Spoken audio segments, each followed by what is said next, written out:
there. Okay, we're on record for the students who will be watching this when I send it out to them later today, and that, or after I get it downloaded and sent, might be even in the morning.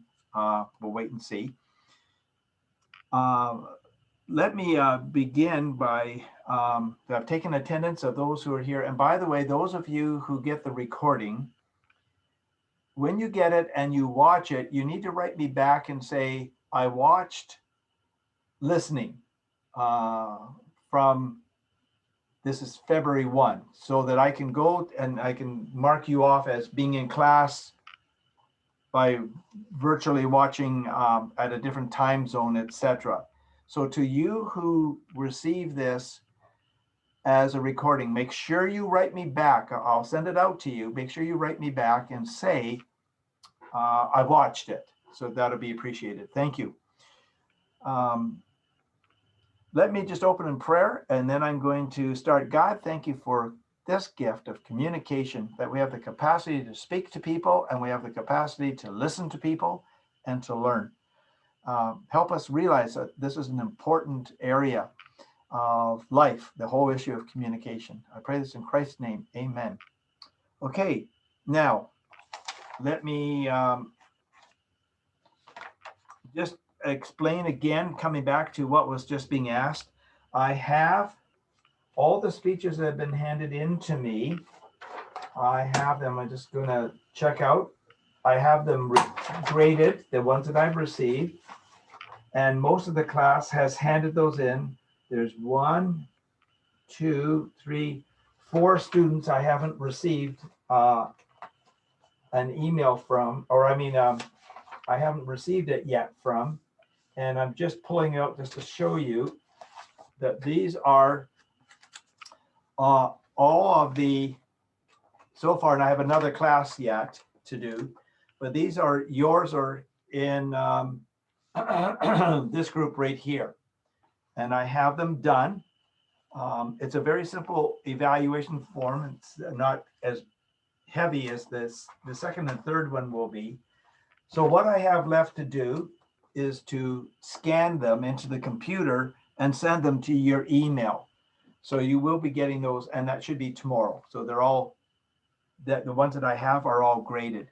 Regarding the evaluation of this speech, what I didn't put in the syllabus, and I should have put in that 1 week later, your evaluation is due, and there are some people who have, but don't worry. What I'm going to do is just say, look, get it in by a week today. So if you haven't handed it in, if you can get it in a week today, then I will start marking that little evaluation. I think you can find it on the description of the assignment on the top of page 4. That gives you an explanation of what to do there as you watch yourself on your speech. Okay, so that we'll make sure we get that done. So those recording, who are going to be watching recording, it's important to get those sent in to me. Where do you send them? Send them to my, you can send them to my Trinity Western University email address. Excuse me, I'm having trouble with my voice here. Just take a drink. Or you can send it to my home address. And I've given you both those addresses. The address that I'm on right here, right now, is ccongo@shaw.ca. So ccongo@shaw.ca. Okay. Now,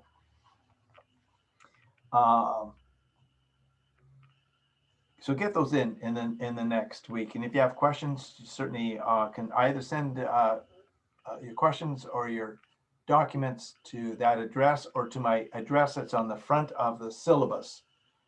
Okay, so send it there. Sir, there won't be any mark deduction, right? If I'm sending by next week? Nope, yeah. Next week, still on time. Okay? Okay. Good. Now, I'm going to kind of watch our time a little bit here. And I'm going to tell you something I did with the last class. Like if we were in a classroom together, it took more time on the last classroom, so I'm not going to do this exercise, but I'm going to explain it to you because it takes time, and it's on the issue of listening.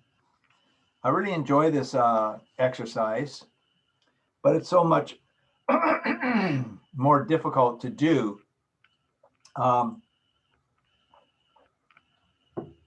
as far as online than it is in person. I have a listening test that I use. And what I do, I've already put away the documents. I ask the students to sit back and listen to something I'm going to read. And I read it to them. It's 4 pages in length. It's not really long. And I say to the students about 4 or 5 times, please listen as I read. Please listen as I read. And after I've read, I then ask people to take out a piece of paper and write the numbers 1 to 20 down the side. And then I ask them 20 questions about what I just read. Now, I've been doing this exercise across Canada. I've done it in Eastern Canada. I did it with a group of Christian teachers in Toronto, about 100 teachers there. And I've done it in other settings. I've done it at youth groups, pastors of churches. I've done it in many settings. I've done hundreds and hundreds and hundreds and hundreds and hundreds of people have done this test. And I accumulated the score. And a number of years ago, a colleague of mine took my material and utilized it in writing his Doctor of Philosophy dissertation research project. And he used my statistics back then. Now they've changed a bit. And so I read this document and then I give the questions and then I give back the answers. This is what I did about an hour ago, hour and a half ago, to my students. And then I say to them, can you give me the score out of 20 that you got? And here are the scores, because then I get them all to give 8, 5, 13, 5, 10, 10, 10, 11.5, 8, 6, 12, 14, 10, 12.5, 6, 10, 6, 11, 10, 14, 10. And the average score I work out and I tell them. Now their score was higher than what most of the scores usually are about 34 to 37%. And they got 48.1%. So they did better than most. But even then, think about this. They got a score of 48.1, which is better than most, but still was below 50%. And so the question is, how well do we really listen? That's my point I'm making, is that I'm having you do something that's natural, that's a part of our lives, but I'm pointing out that maybe we don't listen as well as we think we listen. And so I really don't have time to do this test, but I'm telling you the results of it. Maybe you're glad, good. I don't have to take the test and then give my score. I've had as low as 8% from a whole classroom about 2 years ago. And then on Trinity Western Campus.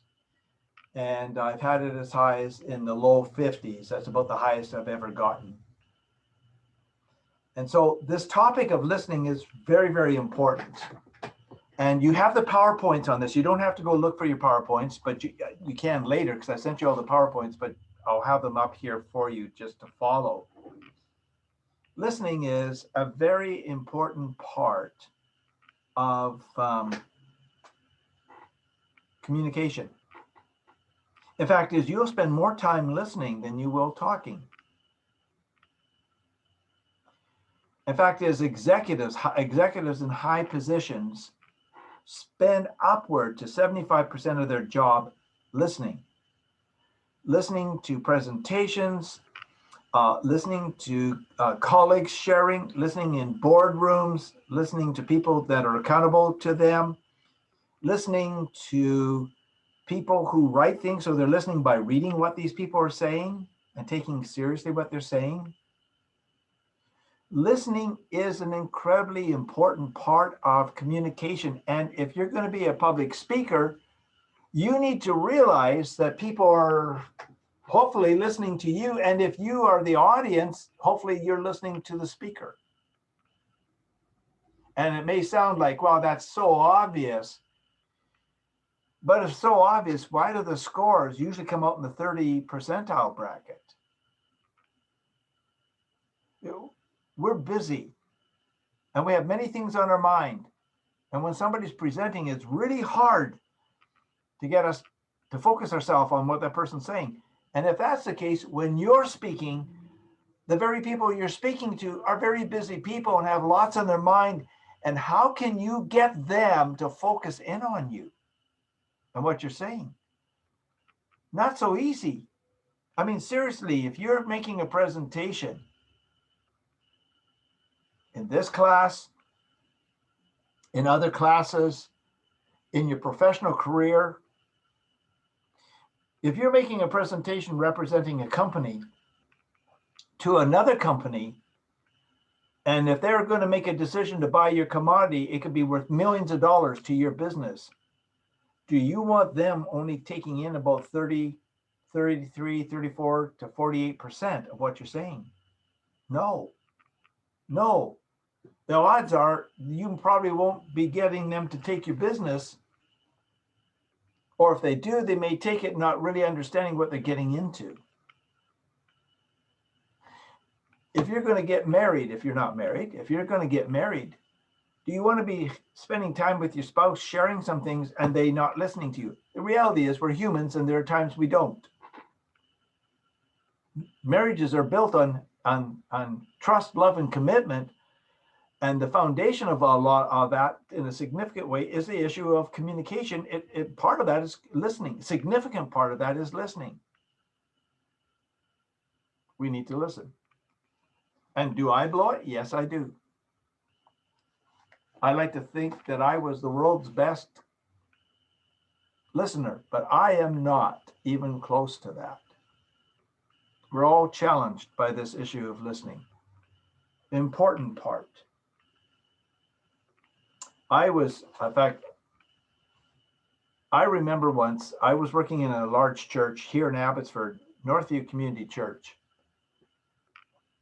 And on Tuesdays in mornings, it was our staff day. First of all, I had a departmental meeting, the adult ministry area, which I was in. And then we went from there to the staff meeting. And then I went to the pastoral meeting. So it's just 3 meetings. And in the staff meeting, we had about 40 some people on staff. About 40, 42, 44, somewhere in that area. And about once a month, we'd have a kind of a professional development part of our meetings. And somebody would be asked to do something that would build us up, strengthen our professional abilities. I got asked. Well, I'm a prof. So I was teaching. I mean, I was involved in this church and I was still a professor teaching this course as one of the courses. And I thought, I'll do the listening test. The very thing that I talked to you about, which I'm not going to do with you. And so we were sitting in tables in this kind of a square shape with chairs around. And there's quite, 40-ish people in the room. So you need, quite a few tables lined up and so forth. So I said to them, and, I'm going to read this document, same document I read to the last class, identical document, identical test, everything the same. And I said, I'm going to read this to you. I'd just like you to listen. And I said, I'd like you to listen about 5 times as I'd read it. I had different ways of saying it. So I read the document. And what I had was the sheets of paper with the numbers 1 to 20 down the side already out. And on the top I had, in fact, I actually got the actual sheet of paper here, my 3-ring binder. It says listening test on the top. So I said after I read it, they don't have the listening test sheet of paper yet. So I said, well, I've just finished reading and they're all kind of, okay, what now? And I said, well, I told you to, I said to the staff, I said, do you remember what I asked you to do before I read? And they were kind of looking around and somebody whispered, listen. Like, I hope that's the right answer. And I said, exactly, that's the right answer. That's what I said. And I said it to you 5 or 6 times. Just listen, in different ways. So I said, please take one of these sheets of paper, pass it to the next person. It's a listening test. I'm going to test you on how well you were listening. So everybody got it. I went through, gave all the questions. But before I gave the questions, I gave out the test. Okay. And the senior pastor, the lead pastor, was sitting at exactly the opposite end of the tables. And he whispered to a pastor next to him. But when he whispered, everybody was quiet in that moment. His whisper was like talking out loud. Everybody heard him. He turned to the pastor next to him and said, what was he reading about? What did he read? What was it about? Well, everybody burst out laughing. He was not listening. He didn't even know what the topic was. I had already read this whole document to him, 4 pages. He had no idea. He was thinking about other stuff. Reality is, listening's critical. So let's get into it. Let's talk about listening. Get my computer going here. There.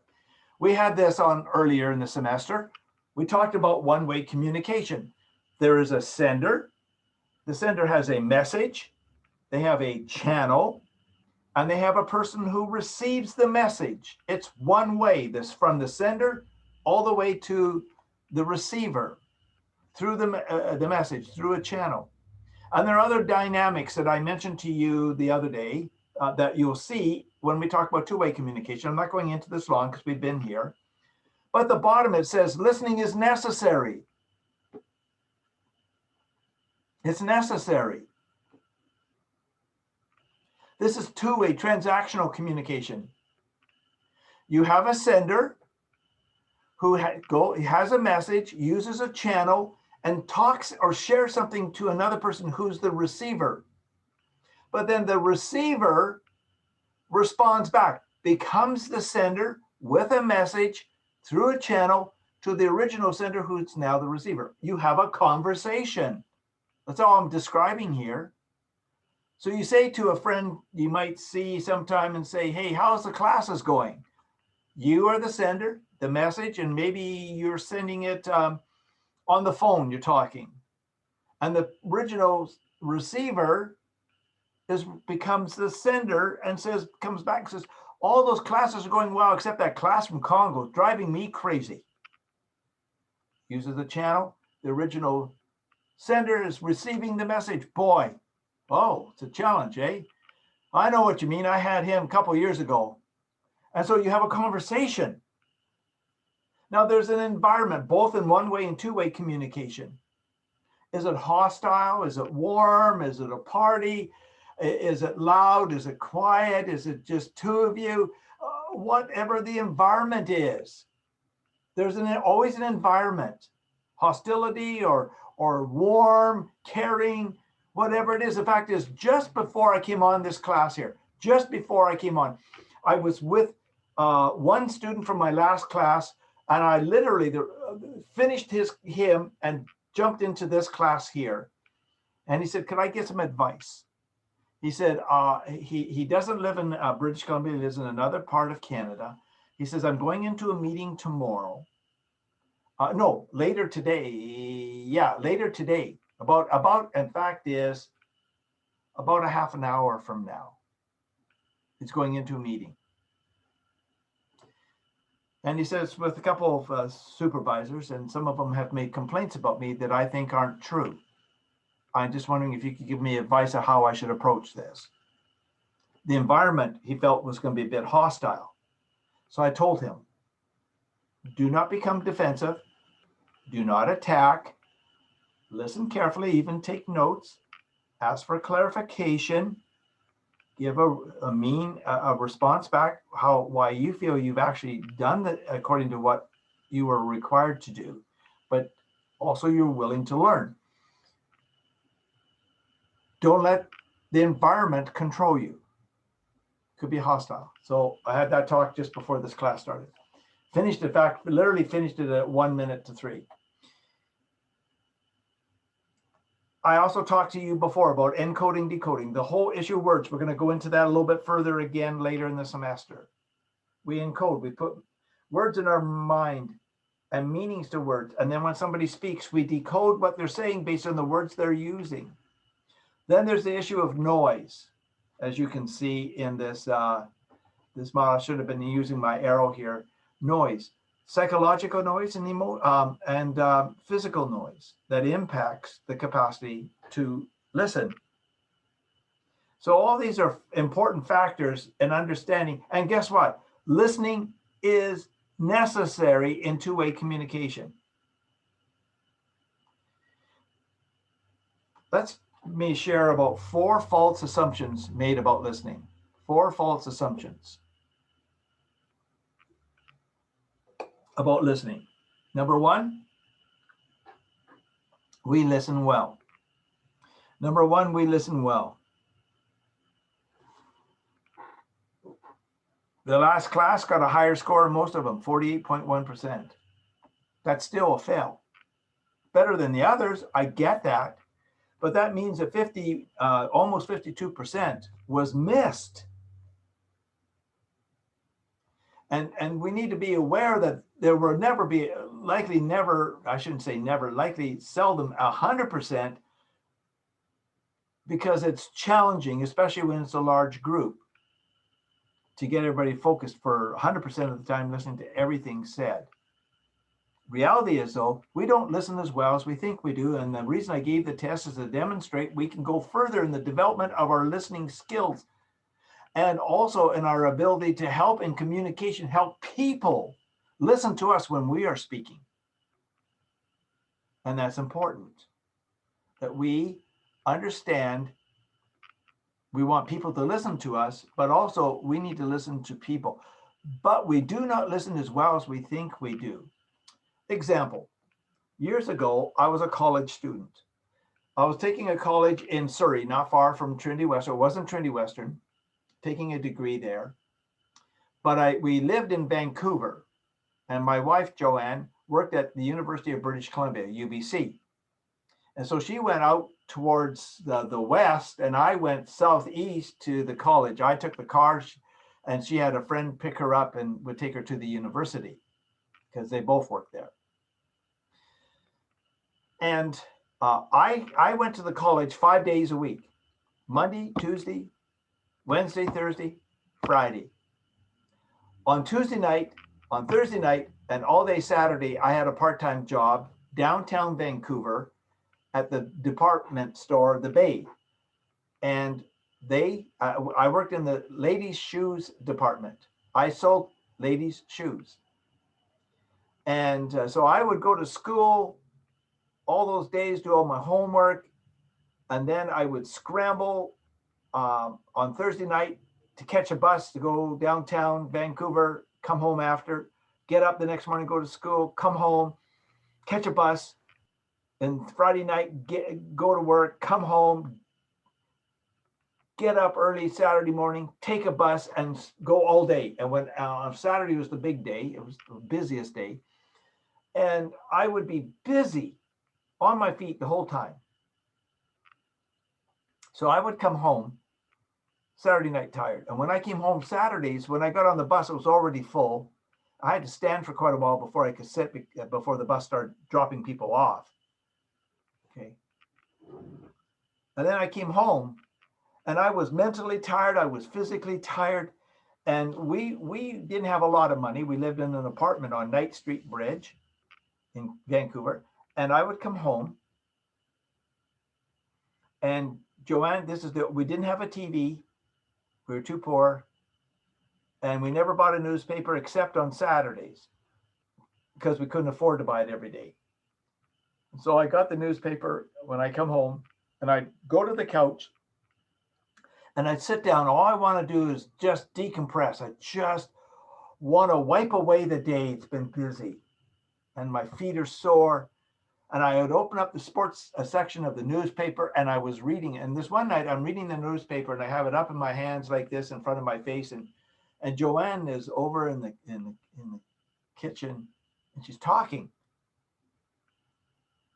And I'm holding the newspaper up and I'm reading an article. I'm really involved in this article. And I heard, this is what I heard. Blah, blah, blah, blah, blah, blah, blah, blah, blah, blah, blah. I wasn't listening to her. I could hear, but I wasn't listening. And I kept saying, oh, And then this is what happened. Blah, blah, blah, blah, huh? She just asked a question. I had no clue what she was saying.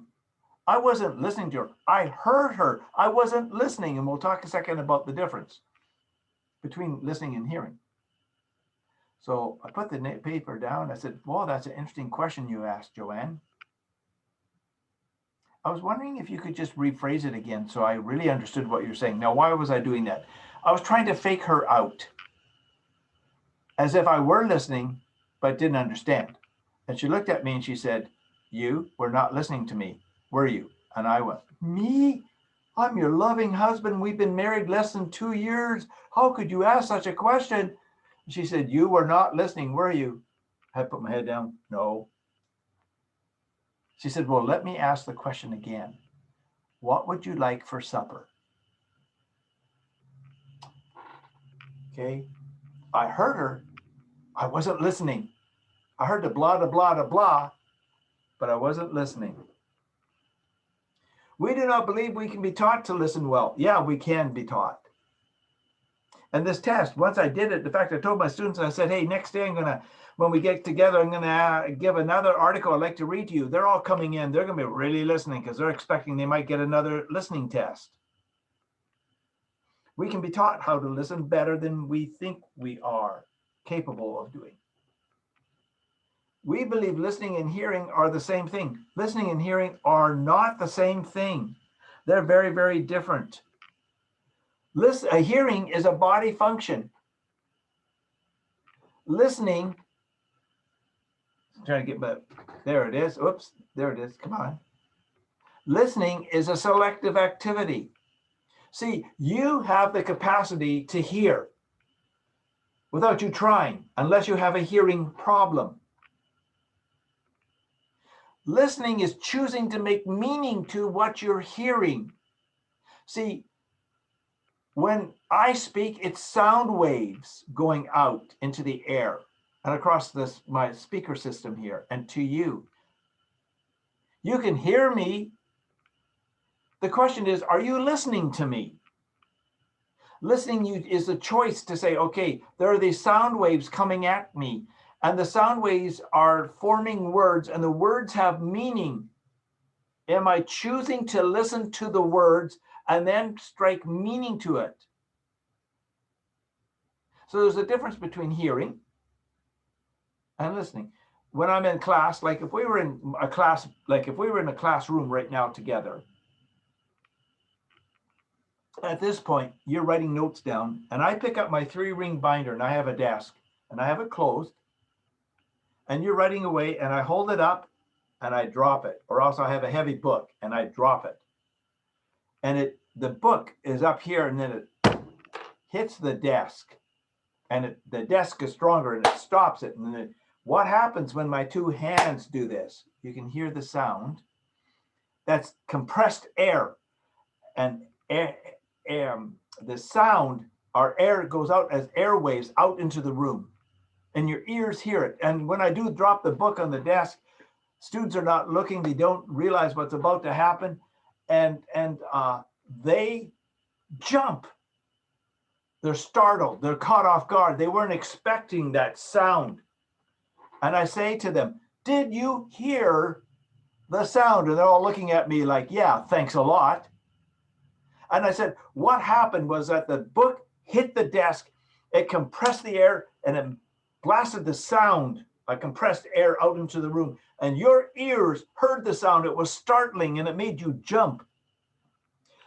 That is the same idea of words. As I am speaking, the sound waves go out into the room, into the speakers, into your speakers, Thanks for technology.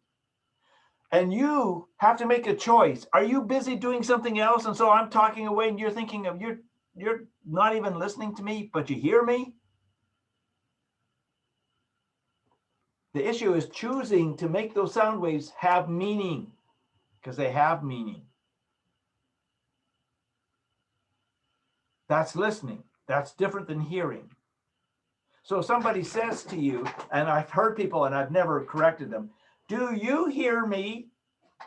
Well, are you asking me, do I hear the sound waves or am I listening to you? If you say, do I hear the sound waves? Yes, I hear you. If you ask, am I listening to you? Maybe or maybe not. There is a difference. All listeners receive the same message. That's not true. Okay. All listeners don't hear the same truth. We don't all listen well. We do not believe we can be taught to listen well. We believe listening and hearing are the same thing, and all listeners receive the same message. Not true. Yes, we can receive much of the same message, but you see, we come into a speaking situation, all people do, and they have a bias, they have personal challenges and pressures, they have learning challenges. They have a lot of pressing things happening in their lives. And they may have some unique needs. And there may be a moment that you'll say something that so strikes them that they get focused on that and forget about listening to you because they're thinking about what you said. And that hurts. That's problematic for you. I've spoken in churches and I've had people come up and thank me for some of the things I said. And I thought to myself, who were you listening to? It wasn't where I was coming from. Yet they got something. All listeners do not receive exactly the same message. They might receive the same basic message, but they probably interpret or see things a little differently than other people who are listening to you. Those are some dynamics you got to be aware of when you're public speaking about the listener. There are 3 barriers preventing effective listening. Okay, so we know that there's false assumptions for them about listening. We also need to know that there are barriers that prevent effective listening. Here they are. Number 1, having a prejudice towards the sender. And you know, and I know that there are all sorts of prejudices in this world. And if a person has a prejudice against you, it becomes really hard to communicate with them. I had a prejudice against me with a very large crowd, well over 200 people in a room that held, actually, there were people sitting on the stairs, people standing up in the back, that was so full, the auditorium. Chairs all over the place, besides the normal chairs, on the Trinity Western campus. And I am the keynote speaker for 5 organizations that have come together for early childhood education. 4 of the organizations have generally a different philosophical view about life than I do. And they had a prejudice against me. In fact, it was estimated that 2/3 to 3/4 of the audience had a prejudice against me. And later, I'm going to tell you what I did in my introduction. And I had to speak for 55 minutes. I will tell you what I did in my introduction that had my audience so focused in on me. In fact, there's a good portion of them had Kleenexes and were wiping their eyes. It was a sad story, powerful story that made the point. And I had a prejudice against me and I had to deal with that. Sometimes it's gender, sometimes it's status, sometimes it's stereotyping. And those people kind of were stereotyping me based on my philosophical position about life. But these are barriers that can directly impact. Maybe a man gets up in a room full of women who are all mothers and says, let me talk to you about what it's like giving birth. Well, that could be an easy prejudice against him. He's a man. He has no clue compared to what women who've given birth, they can talk about giving birth. However, if that person who's speaking is a doctor of medicine, and he helps to give birth. He helps women give birth about 4 or 5 babies a day. His status now becomes significant, and suddenly that prejudice goes away. So we need to realize that there can be prejudices that really impact people's listening. A second one is judging a person before they share. I don't know if you've ever had this happen, where a person's going to speak and you listen to them and you judge them before you listen to them. Maybe you see them as they're going to be boring. They are going to be boring. I've had that.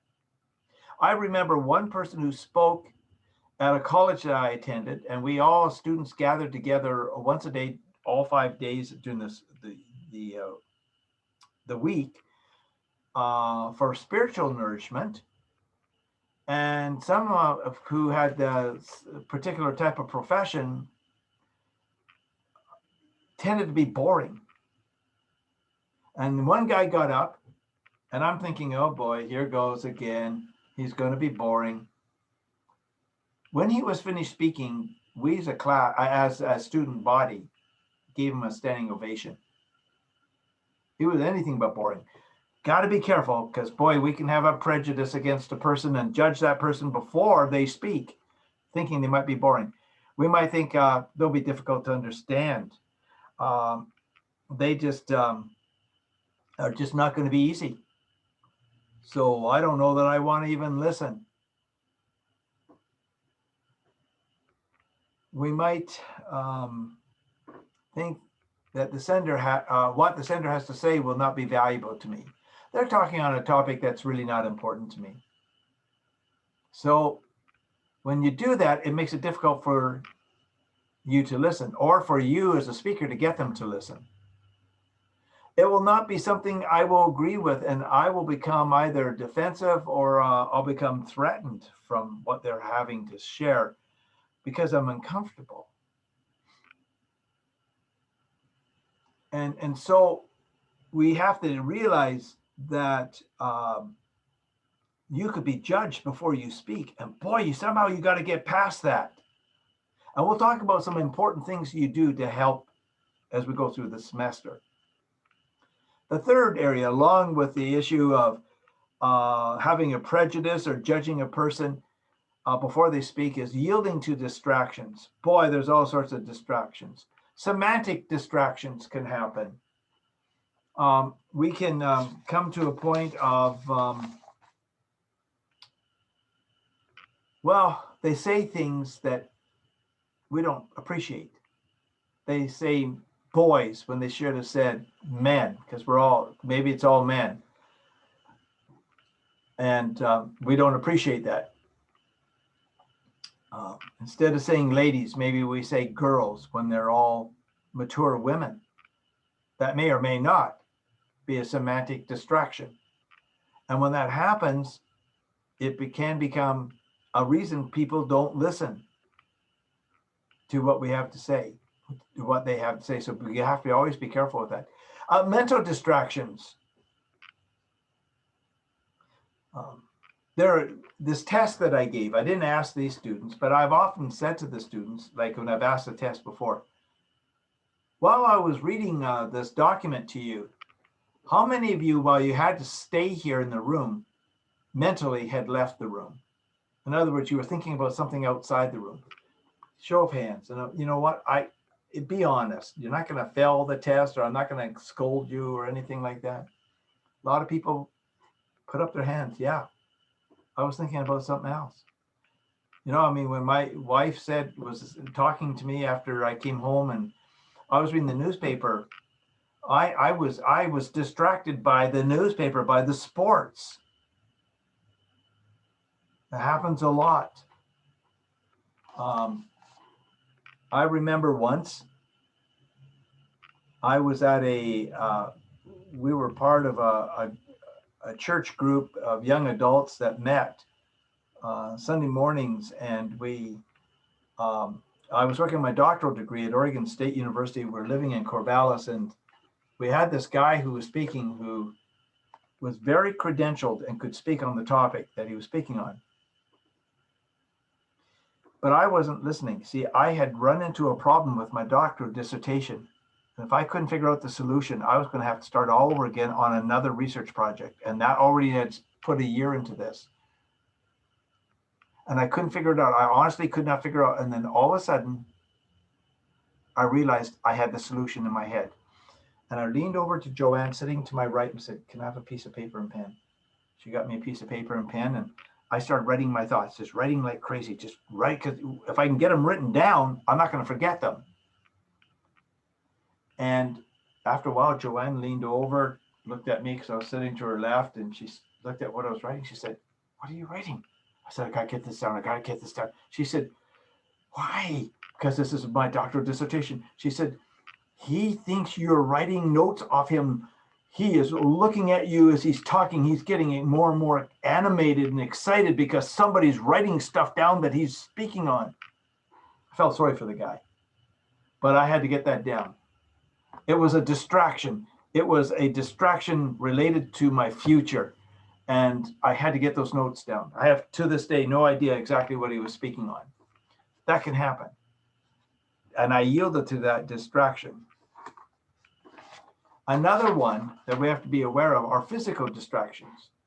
Coughing, sudden noise, the lisp of the speaker, perfume smell, the clearing of the throat, the crying infant in the room, the general movement of the audience, people getting up, going to the washroom, coming back and sitting down.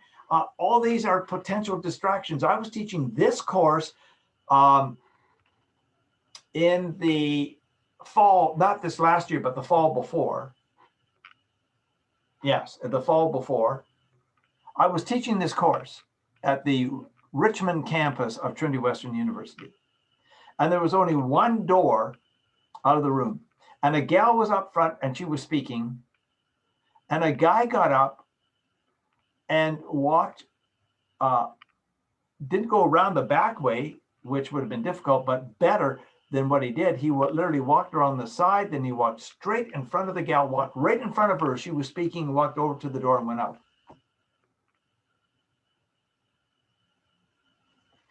And it distracted everybody. That movement took away us even knowing what she was talking about. Those distractions are not good distractions to have happen, but they do happen. And so we need to understand that there are physical distractions happening. The coughing, that's one reason I've got fluid, because I have not stopped talking for almost 3 hours now. And my throat's getting a little dry. That coughing, that sudden noise that makes everybody look around. Yeah, the lisp of a speaker can be distracting. Somebody's got a little more perfume on that really you may or may not like. Somebody clearing the throat and they're not speaking, they're listening.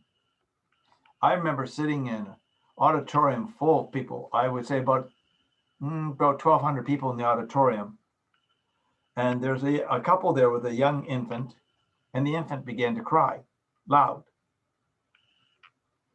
And they kept thinking they could calm the baby down, and but the baby refused to calm down. And they weren't taking the baby out. And everybody could see, we're talking about 1,200 people are being impacted by this little crying baby. And I whispered, not loud, under my breath, and Joanne's sitting over here to my right. I said, take the baby out of the room. And I didn't say it loud. And my wife went, shh, quiet. And eventually the couple did. And everybody, when the baby went out and the door was shut, everybody refocused on what the speaker was speaking on. I've been in an auditorium where people, like I said, that student got up, went to the washroom outside, and people getting up and going back and forth to the washroom, coming back. It's disrupting. It's a distraction. And we have to be aware that happens. So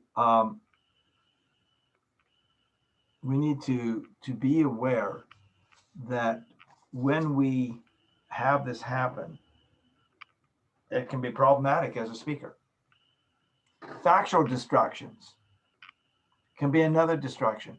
When people are only listening for the facts, in other words, they're being selective in what they are listening for, that can become a major, major distraction. So we have to be aware that all sorts of distractions happen. See, these are all sorts of challenges that we're being faced all the time. We have to be aware.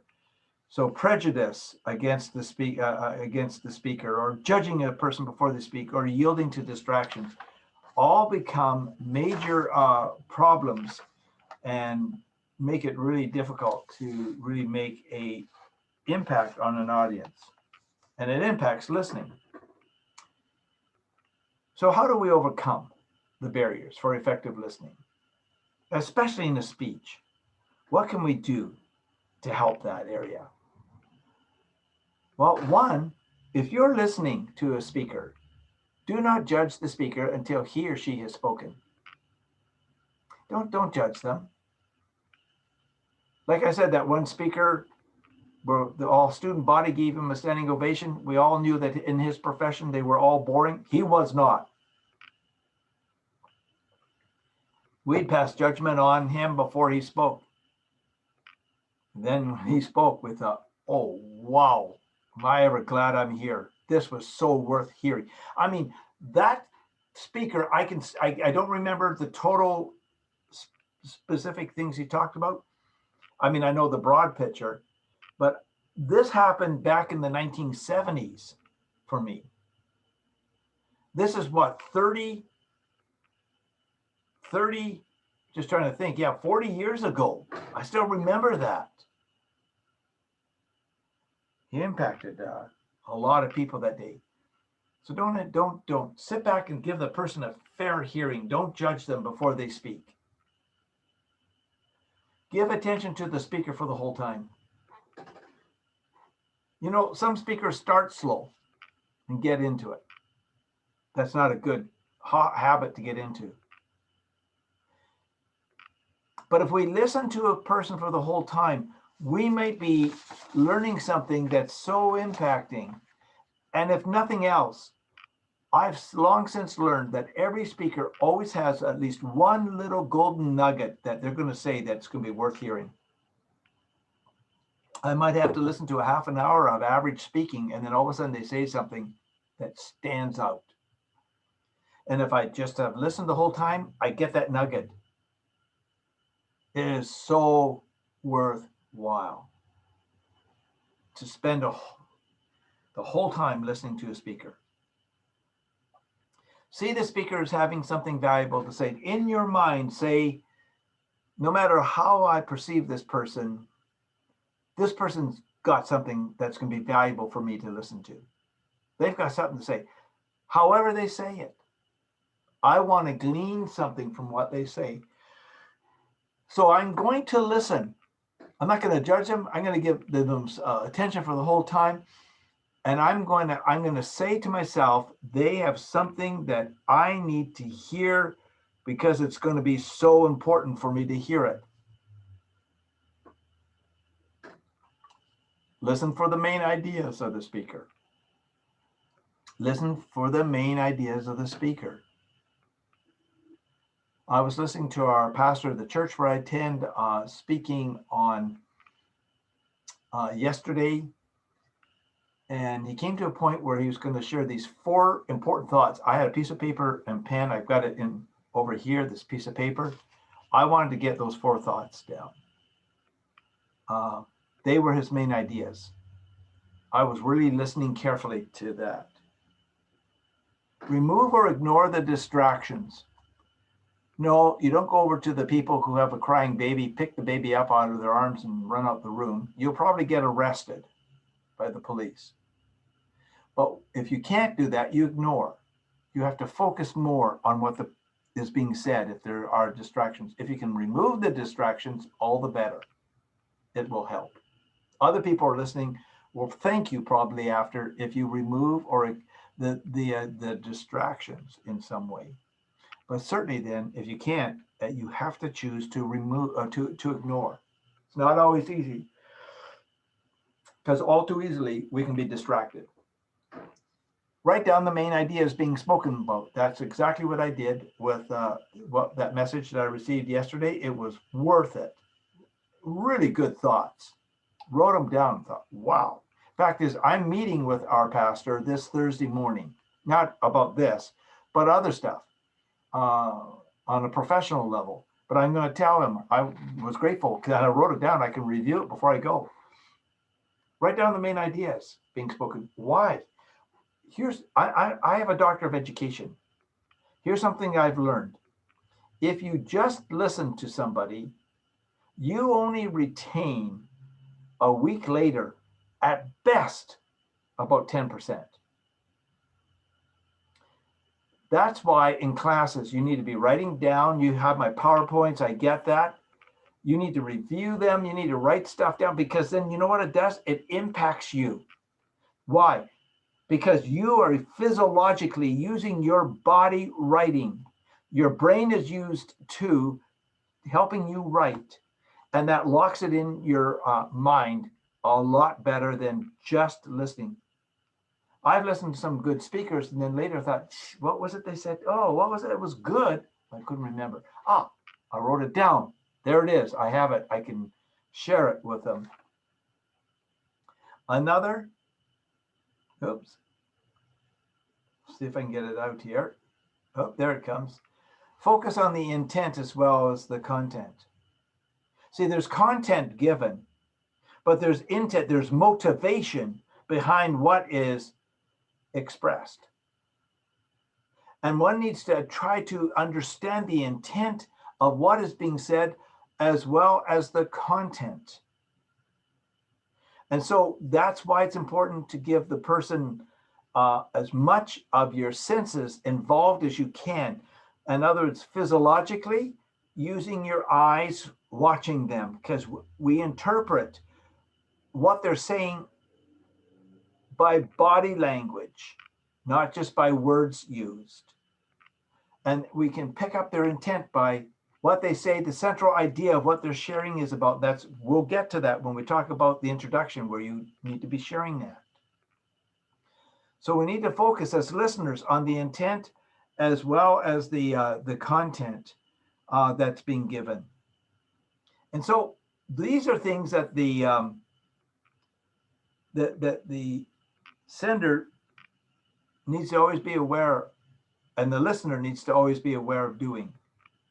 Now, the sender needs to work on improving the listening ability of the audience and receiver. You have to do things that helps them listen. It's your job to help the listener listen also as you're sharing. You just don't get up and say, hey, I prepared, you better listen. If you don't listen, your problem. A good communicator, a good speaker understands they have responsibility in sharing. See, communication, in other words, gaining understanding between the sender and the receiver, it's difficult at best. It is absolutely hard. Communication is one of the toughest jobs we have as human beings. It's not easy at all. Okay, let me give you a simple example. I'm not going to ask you to do anything. I'll explain it. I'm going to say something. And then I'm going to say, what did I say? I'm not going to ask you to answer because of time here. And it's more difficult in the classroom. I would do that. Here it is. If I suddenly said to you as a class, I love the apple. Oh, I love the apple. Next day, I'm going to give you an exam on that lecture. I love the apple. That's all I'm saying. I love the apple. Next day, I'm going to test you on. The next day, I say to you, what did I say? And you write, I love the apple. Good. What did I mean by I love the apple? Some of you will write, you love fruit. You love the red apple. You love the granny green apple. You love apple pie. Okay. You might also say, wait a minute, no, that's not what he's saying. He's saying he loves the Apple computer. Ah, maybe. But what if I told you I wasn't talking about the fruit and I wasn't talking about the computer? What if I told you I was talking about New York City, which is called the Big Apple? So you get the exam, you write the one part of the question, what did I say? You got that right, but what did I mean? You kind of go like, fruit or computer. And I say, no, I was talking about the city. There's so much complexity to communication that makes it challenging to be understood what we are saying. It's difficult at best. Issues, perceptions that each have of the other. Okay, perceptions. We all have perceptions. We're going to get into perceptions. I consider the issue of perceptions the single most important issue in public speaking. And we're going to get there. We're going to talk about ethos.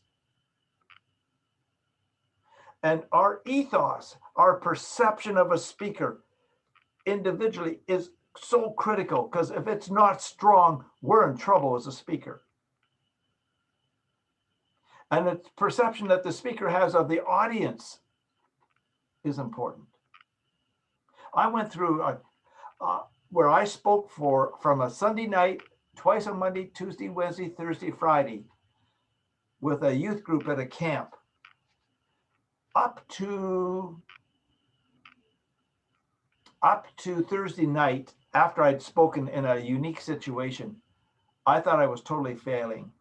I thought I was in a horrible situation. I just wanted to get out of there. I just had to finish speaking on Friday morning and Friday afternoon, evening, excuse me, and then I'd be done.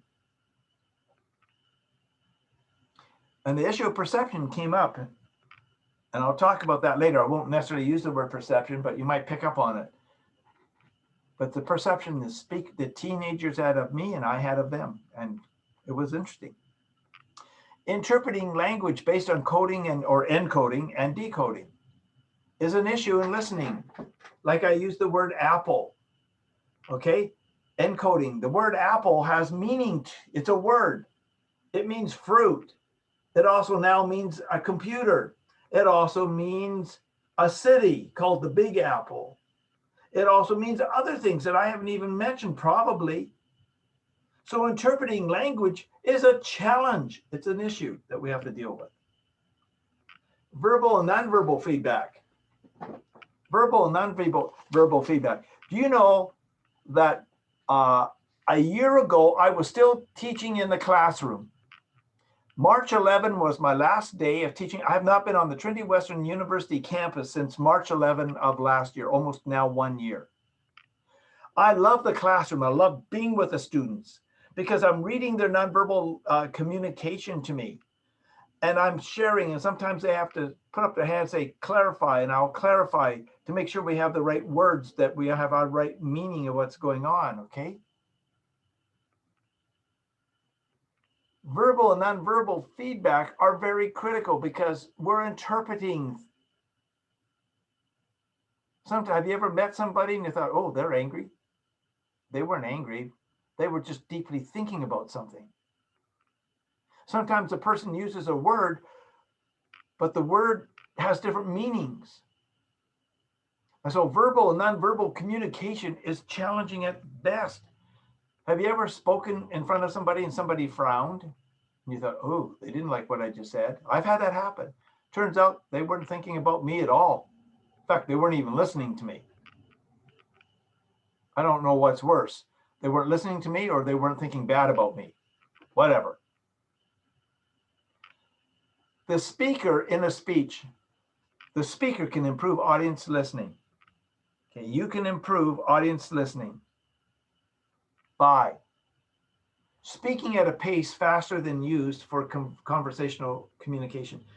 Now, let me just kind of share this issue about the rate of speaking, what we generally do. When we are in a interpersonal relationship where we're just communicating, it's not a speech. Ballpark, we're speaking at about 100-ish words a minute to about 100 and maybe up to 120. But usually we speak at that pace, okay? When we are giving a speech, an informative speech, we should be speaking at 120 to 150 words a minute.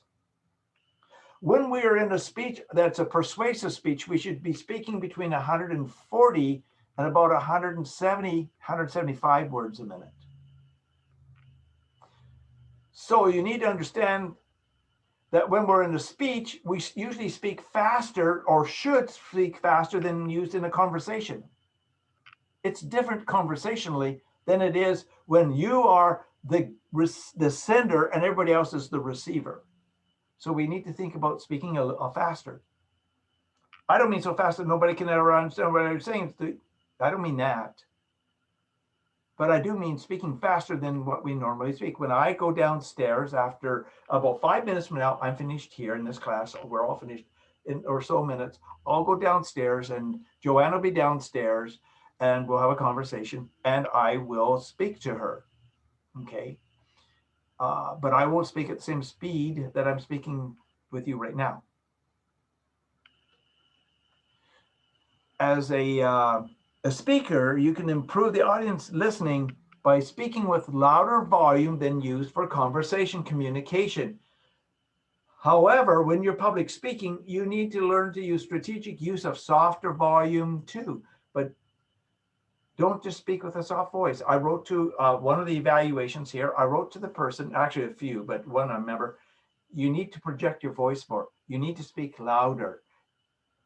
Yeah, very soft voice. I had one speaker that I spoke, student, and I had to turn the volume up full to listen to them. Okay, loud and soft creates intensity. You need both.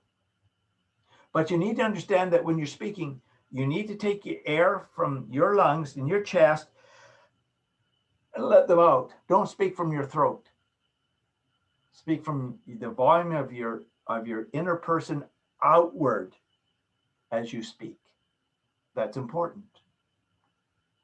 But using soft tones. You see, when you're projecting your voice well, do you know that I can suddenly whisper and have you listen? You can hear me, can't you? So now I'm speaking softly, but projecting your voice in public speaking is important. Even if you want to whisper something to an audience purposely, project a loud whisper. Make sure you're doing that so people can hear you. Adapting the speech content to the audience's needs is very, very important. You need to always be aware of your audience. We're going to talk about audience analysis later. Understanding the audience you speak to, never, never, never, if you can help it, agree to a speaking engagement unless you've sat down and said, talk to me who the audience will be, unless you know them. And we're going to get into that later in the semester. Using repetitions and transitional statements are valuable. Do you know it's important to say the same thing more than once at times? Do you realize that when people hear something done twice, that's really important thing to say, helps retention? Grasping the reality that when we say something more than once to help people grasp what we're saying, allows it to lock in. I just said the same thing 3 times to you just now. Repetition. I don't mean every sentence you say you repeat, but there's a place for important things that are being said. Repetition said once does not guarantee heard, listened to. And transitional statements are important. Be aware that when you're speaking, when you're in speech, we're going to talk about structure of speech. Like, let's say you have 2 main points. And you go for, let's say you're talking about the 2 most important colors in the world. And I don't know what those would be, but let's say they're red and blue. And you finish talking about red. Now you want to talk about blue. You don't just suddenly start talking about blue. You use a transitional statement. You say something like, now that we have covered the significance and power and the importance of the color red in regard to our interpersonal relationships and into the well-being of ourselves, we need to look at the second color that does the same thing, but is totally different color and brings about different outcomes. That color is blue. That set of statements helps the audience know, finished with red, going to blue. That's a transitional statement. Using organizational and physical movement. Your speech needs to be organized. And I'll help you understand more and more what you have to do in an introduction. If you will simply listen to what I'm saying and realize in your speech, prepare a proper introduction. It literally, and they go ka-ching, ka-ching, ka-ching, ka-ching, ka-ching. There are 5 major things. In the conclusion, go ka-ching, ka-ching, ka-ching, ka-ching. 4 major things you do in a conclusion. And then in the body of the speech, helping the people know point A or point number 1 and point number 2, maybe point 3, depends. People need structure to help follow with what you're doing. And then there's physical movement. See, it's important when you do your speeches for me in this class, don't get your face into the camera. Don't do this and talk to me the whole way that time. Back away. If you're going to sit, let me see more than you're seeing of me right now. Let me see at least your waist down. My camera's not dropping down enough. Or stand, set it up so we can see the whole person and have physical movement. That's important. We'll get into that again later. Time to stop. I'm done. We will go on to the next topic next day. I will be sending out those evaluations. My evaluations of your first speech. And then you have to get your personal evaluation into me. Have a good evening or a good time wherever you are. And we will see you next class session. Good night. Thank you. Thank you. Thank you. Thank you. Thank you.